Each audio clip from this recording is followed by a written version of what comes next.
ஆதன் news நேயர்களுக்கு வணக்கம். நான் கவிபாரதி. தலைப்புச் செய்திகளை காணலாம். நடிகை விஜயலட்சுமி புகார் தொடர்பான வழக்கு.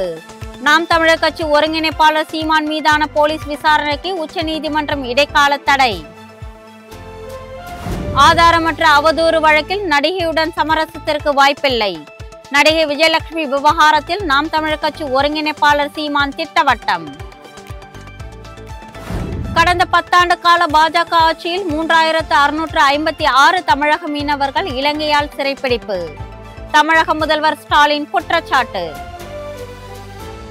+2 பொதுத் தேர்வில் இன்று நடைபெற்ற தமிழ் தேர்வு எளிதாக இருந்தது. மாணவ மாணவிகள் உற்சாகம். புகழ்பெற்ற காஞ்சி காமாட்சி அம்மன் கோவிலில் மாசி மாத பிரமோற்சவம் கொடியேற்றத்துடன் கோலாகல தொடக்கம். ஐசிசி சாம்பியன் கோப்பைக்கான கிரிக்கெட் போட்டி. ஆஸ்திரேலியாவுடனான அரையிறுதி ஆட்டம் சவாலானதாக இருக்கும் என இந்திய அணியின் கேப்டன் ரோஹித் சர்மா கருத்து. இனி தொடர்வது விரிவான செய்திகள். மத்திய பாஜக ஆட்சியில் கடந்த 10 ஆண்டுகளில் இலங்கை கடற்படையினரால் 3656 மீனவர்கள் கைது செய்யப்பட்டிருப்பதாக முதலமைச்சர் ஸ்டாலின் தெரிவித்துள்ளார். நாகை மாவட்டத்திற்கு சுற்றுப்பயணம் மேற்கொண்ட அவர் 139 கோடி மதிப்பிலான கட்டிடங்களை மக்கள் பயன்பாட்டிற்கு திறந்து வைத்தார். சுமார் 83 கோடி ரூபாய் மதிப்பிலான 206 புதிய திட்டங்களுக்கு அடிக்கல் நாட்டினார். பல்வேறு துறைகளின் சார்பில் 38,956 பேருக்கு 200 கோடி ரூபாய் மதிப்பிலான நலத்திட்ட உதவிகளை வழங்கினார். பின்னர் நிகழ்ச்சியில் பேசிய அவர் இலங்கை கடற்படையின் அடக்குமுறை தொடர்ந்து கொண்டே இருக்கிறது என குற்றம் சாட்டினார். தமிழக மீனவர்களையும் இந்திய மீனவர்களாக மத்திய அரசு பார்க்க வேண்டும் என்றும் இலங்கையுடன் கச்சத்தீவில் மீன்பிடிக்க வகை செய்யும் புதிய ஒப்பந்தம் போட வேண்டும் என்றும் முதலமைச்சர் வலியுறுத்தினார். நடிகை விஜயலட்சுமி புகார் தொடர்பாக நாம் தமிழர் கட்சியின் ஒருங்கிணைப்பாளர் சீமான் மீது போலீஸ் விசாரணைக்கு உச்சநீதிமன்றம் இடைக்கால தடை விதித்துள்ளது.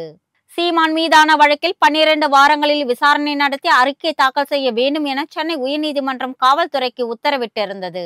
இதனை அடுத்து வலசரவாக்கம் போலீசார் விசாரணை நடத்தினர். இந்நிலையில் உயர்நீதிமன்றத்தின் உத்தரவை எதிர்த்து உச்சநீதிமன்றத்தில் சீமான் தரப்பில் தொடரப்பட்ட வழக்கை விசாரித்த நீதிபதிகள் சென்னை உயர்நீதிமன்றத்தின் உத்தரவுக்கு இடைக்கால தடை விதித்தும் மேல்முறையீட்டு மனு மீது எதிர்த்தரப்பு மனு தாக்கல் செய்யவும் உத்தரவிட்டார். தமிழகத்தில் திமுக அரசு பொறுப்பேற்றவுடன் தன் மீது மீண்டும் மீண்டும் வழக்கு தொடரப்பட்டுள்ளது என்றும் புகார் அளித்த நடிகை இதற்கு முன்பு 3 முறை புகாரை திரும்ப பெற்றுள்ளார் என்றும் சீமான் தரப்பில் எடுத்துரைக்கப்பட்டது.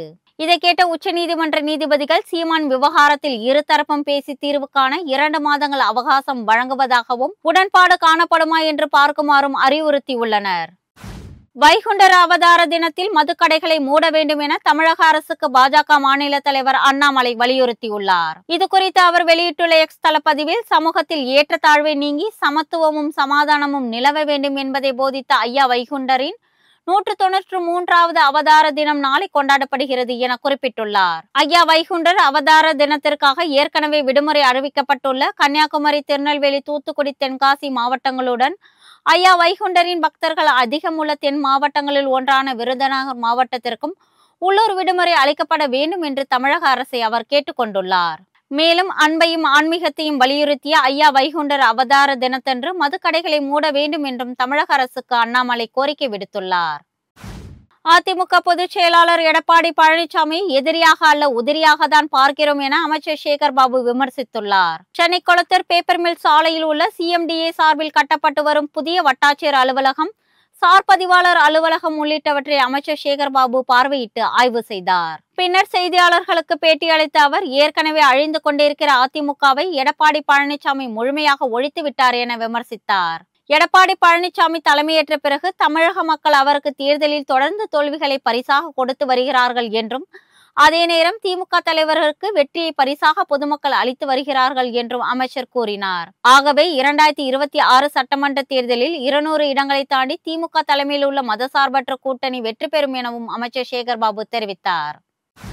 அரசு மருத்துவமனைகளில் மருத்துவர்கள், செவிலியர்களை நிரந்தர அடிப்படையில் நியமனம் செய்ய வேண்டும் என்று தமிழக அரசுக்கு பாமக தலைவர் அன்புமணி வலியுறுத்தியுள்ளார். இது குறித்து அவர் வெளியிட்டுள்ள எக்ஸ் தளப்பதிவில் புதிய மருத்துவமனைகள் ஏற்படுத்துவது என்பது கட்டிடங்களை கட்டி எந்திரங்களை பொருத்துவது மட்டுமல்ல, மருத்துவமனைகளுக்கு மனித வளம்தான் மிகவும் முக்கியமானது என சுட்டிக்காட்டியுள்ளார்.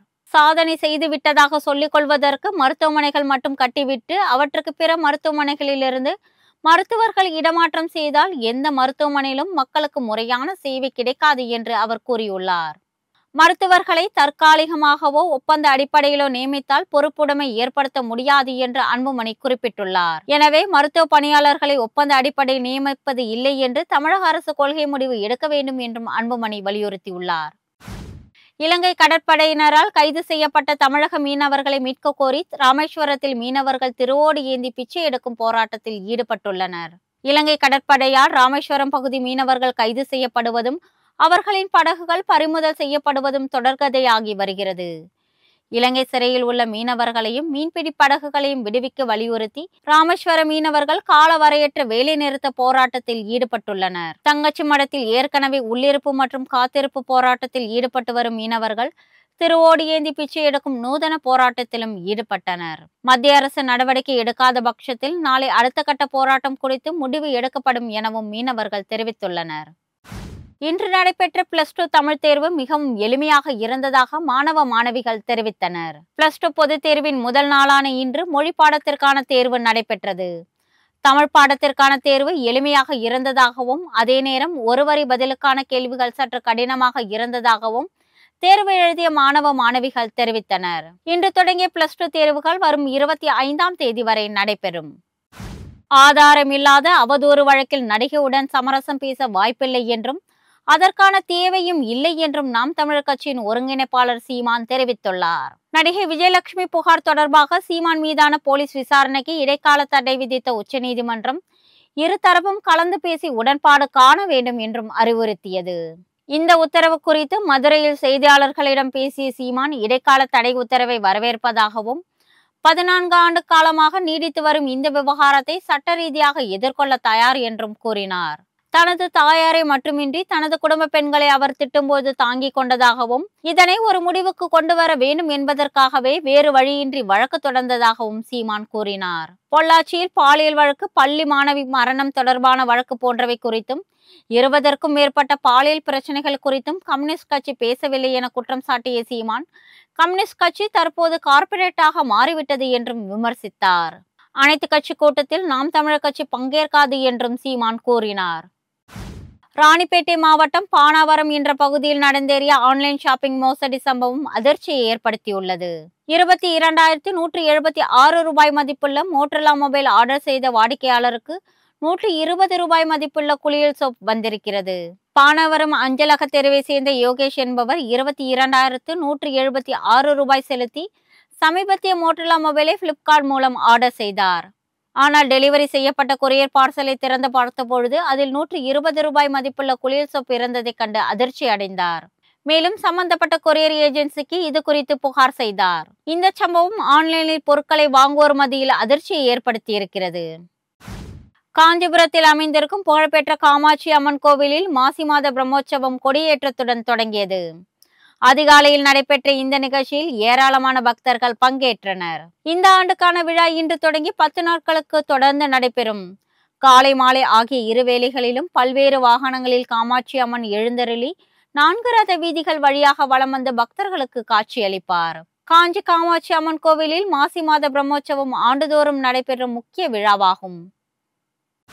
தென்காசி மாவட்டம் குலசேகரப்பட்டினம் பகுதியில் உள்ள தன்னூத்து கிராமத்தில் குடிநீர் பிரச்சனை தீர்க்கப்படாமல் இருப்பதால் கத்தி திரைப்பட பாணியில் போராட்டம் நடத்த போவதாக அங்குள்ள பொதுமக்கள் எச்சரிக்கை விடுத்துள்ளனர். தன்னூத்து கிராமத்தில் கடந்த 1 மாத காலமாக குடிநீர் விநியோகம் செய்யப்படவில்லை என கூறப்படுகிறது. இது தொடர்பாக பலமுறை ஊராட்சி நிர்வாகத்திடம் மனு அளித்தும் எந்தவிதமான நடவடிக்கையும் எடுக்கப்படவில்லை என அங்குள்ள மக்கள் குற்றம் சாட்டுகின்றனர். இந்த பிரச்சனையை முன்வைத்து அப்பகுதியை சேர்ந்த ஏராளமான கிராம மக்கள் காலி குடங்களுடன் தென்காசி மாவட்ட ஆட்சித் தலைவரிடம் மனு அளித்தனர். தங்களுக்கு குடிநீர் வழங்க நடவடிக்கை எடுக்கவில்லை என்றால் கத்தி திரைப்பட காட்சியில் கிராம மக்கள் செய்தது போல் தாங்களும் தண்ணீர் தொட்டி மேல் ஏறி போராடுவோம் என அப்பகுதி மக்கள் எச்சரித்தனர். ICC சாம்பியன் கோப்பைக்கான கிரிக்கெட் போட்டியில் ஆஸ்திரேலியாவுடனான அரையிறுதி ஆட்டம் சவால் மிக்கதாக இருக்கும் என இந்திய அணியின் கேப்டன் ரோஹித் சர்மா தெரிவித்துள்ளார். இந்த போட்டியில் இந்திய அணி பங்கேற்ற 3 லீக் ஆட்டங்களிலும் இந்திய அணி அபார வெற்றி பெற்று புள்ளி பட்டியலில் முதலிடத்தில் உள்ளது. இதன் மூலம் துபாயில் நாளை நடைபெறும் முதல் அரையிறுதியில் ஆஸ்திரேலியாவை இந்திய அணி சந்திக்கிறது. இது குறித்து கருத்து தெரிவித்த கேப்டன் ரோஹித் சர்மா அரையிறுதியில் சிறப்பாக ஆடும் அணி வெற்றி பெறும் என்பதால் ஆஸ்திரேலியாவுடனான போட்டியின் பொழுது எந்தவித தவறையும் செய்துவிடக் கூடாது என்பதில் கவனமாக இருக்கிறோம் என தெரிவித்தார். அரையிறுதியில் ஆஸ்திரேலியாவை வீழ்த்தி இறுதிப் போட்டிக்கு முன்னேறுவோம் என்றும் ரோஹித் சர்மா நம்பிக்கை தெரிவித்தார். இத்துடன் ஆதன் செய்திகள் நிறைவடைகின்றன. வணக்கம்.